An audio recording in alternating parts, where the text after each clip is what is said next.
আজকে আমরা সাইয়েদনা ওমরে ফারুকের বায়োগ্রাফি সম্পর্কে জানব। ওমরে ফারুক রাদিয়াল্লাহু তাআলা আনহু, the superhero of this উম্মাহ। এই উম্মার সুপার হিরো তিনি, ঠিক কি না? ওনার মুখের আগে লাঠি চলতো বেশি। সুবহানাল্লাহ পড়বেন না? মাঝে মাঝে লাঠি চালানোরও দরকার আছে না নাই?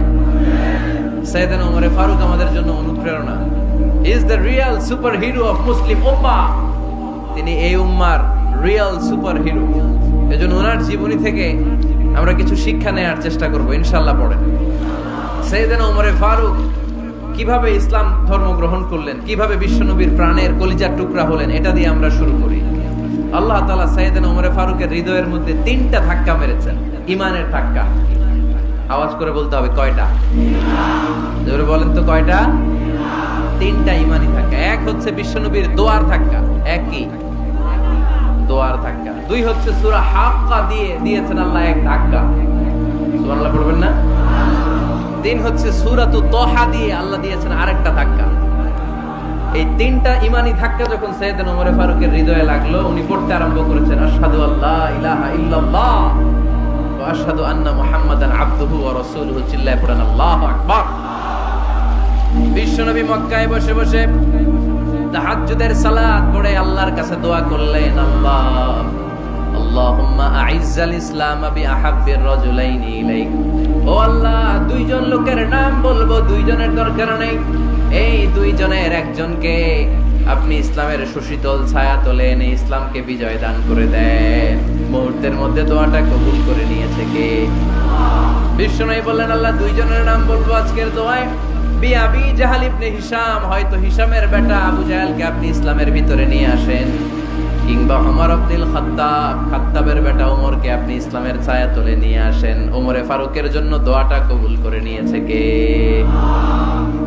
মক্কার যে অবস্থা, আল্লাহর হাবিব সাল্লাল্লাহু আলাইহি ওয়াসাল্লাম বুঝলেন মক্কার এই 2 জনের একজন যদি আমার সাথে না থাকে তাহলে মক্কায় দাওয়াতি কাজ চালিয়ে যাওয়া যাবে।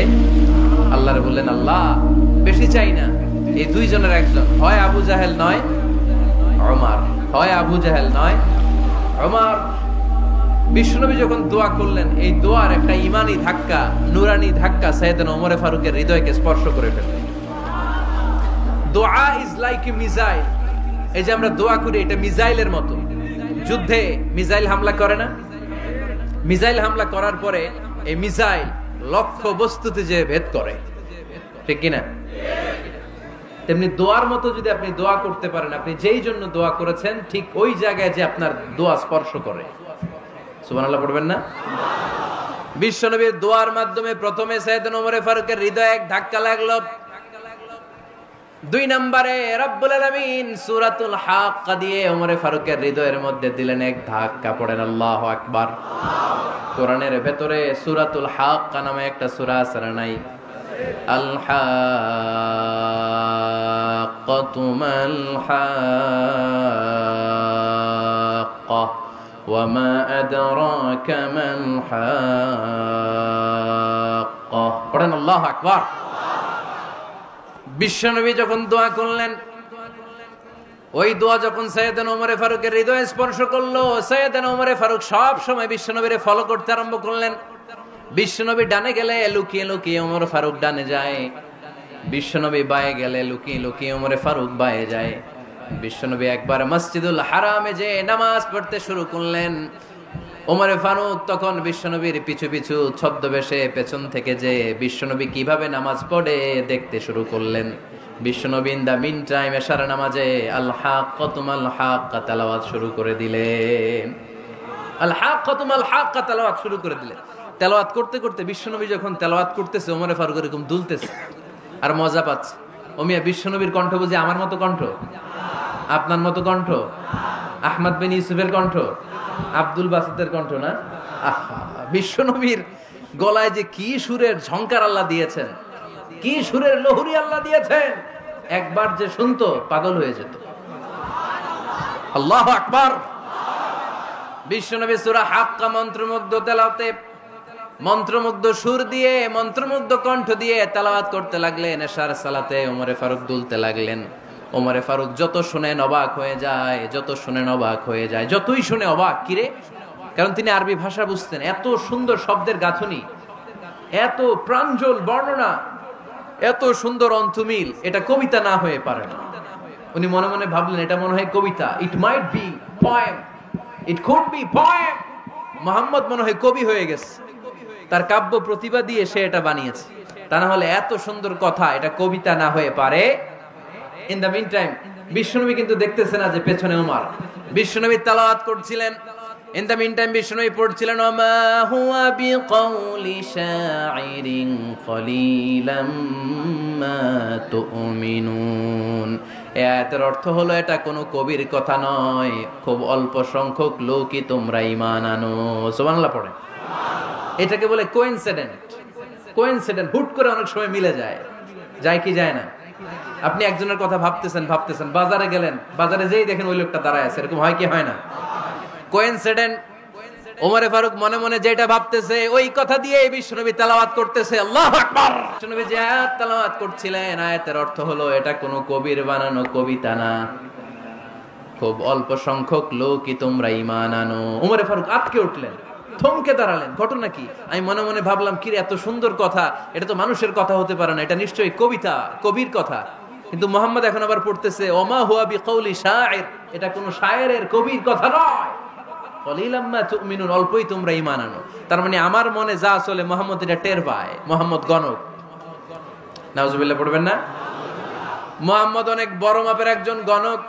মানুষের হৃদয়ে কি চলে, মনে মনে কি ভাবে, মুহাম্মদ না দেখেও বলে দিতে পারে। ইন দা মিন টাইম বিশ্বনবী পরের আয়াতে পড়লেন ওয়ালা বিকাউলি কাহিনিন কলিলাম মা তাযাক্কারুন। এই আয়াতের অর্থ হলো এটা কোনো গণকের বানানো গণনা নয়, খুব অল্প সংখ্যক লোকই তোমরা উপদেশ হিসেবে এটাকে মানো।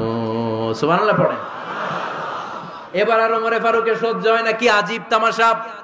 প্রথমে মনে করলাম কবিতা, মোহাম্মদ কয় কবি না, সে কবি না, এটা কবিতা না। তারপর ভাবলাম সে গণক, সে আয়াত পরে পরে বলে দিল এটা গণনা নয়, তাহলে এটা কি? এটা কি কবিতাও না, গণনাও না, তাহলে এটা কি? বিশ্বনবী তখন বললেন তানজিলুম মির রাব্বিল আলামিন। সুবহানাল্লাহ পড়েন। পরের আয়াত ছিল তানজিলুম মির রাব্বিল আলামিন।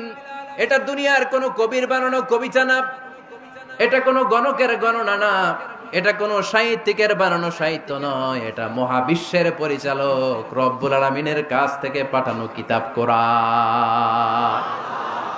সূরা হাক্কার ধাক্কায় ওমরে ফারুক কাইত। প্রথমে ধাক্কাটা লাগলো যে দোয়া। বিষ্ণুবী তাহাজ্জুদে কেঁদে দোয়া করলেন, আল্লাহ হয় আবু জাহেল রে দিবা নাইলে ওমর রে দিবা। ওই দোয়া ওমরে ফারুকের হৃদয়ে ছোঁয়া লেগেছে। এরপর হাক্কা, সূরাতুল হাক্কা দিয়ে দিলে এক ধাক্কা। এই ধাক্কা খেয়ে উথাল পাথাল হৃদয়ের মধ্যে, হায় রে এ কি বাণী, এ কেমন কথা, কে মুহাম্মদ? তারপরও শয়তানের ওয়াসওয়াসা আছে না নাই? আল্লাহ বলে যতই ওয়াসওয়াসা ওমরকে দেয়া হোক, আমি ওমরে ফারুককে মুসলিম উম্মতের সেনাপতি বানিয়ে ছাড়বো, আমি সেনাপতি বানাবো। এবার 3 নাম্বার ডোজ। ডাক্তারের কাছে গেলে প্রথমে দেখবেন সিম্পল ডোজ দেয়, নরমাল ওষুধ, এটাতে কাজ না হলে ডোজ বাড়ায়, একেবারে কাজ না হলে অ্যান্টিবায়োটিক মারে, আছে না নাই?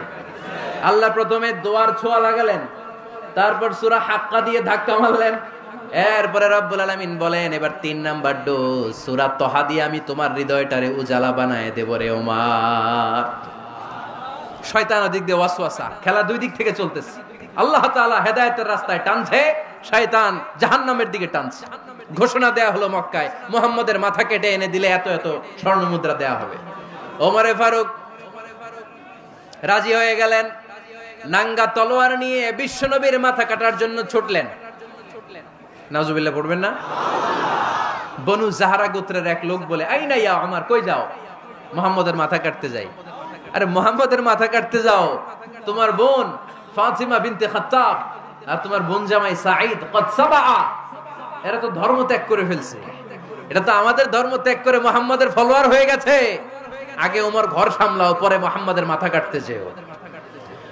ওমরে ফারুক অবাক হয়ে গেলেন, তলোয়ার নিয়ে বিশ্বনবীর দিকে না যে নিজের বাড়ির দিকে চলে গেলেন।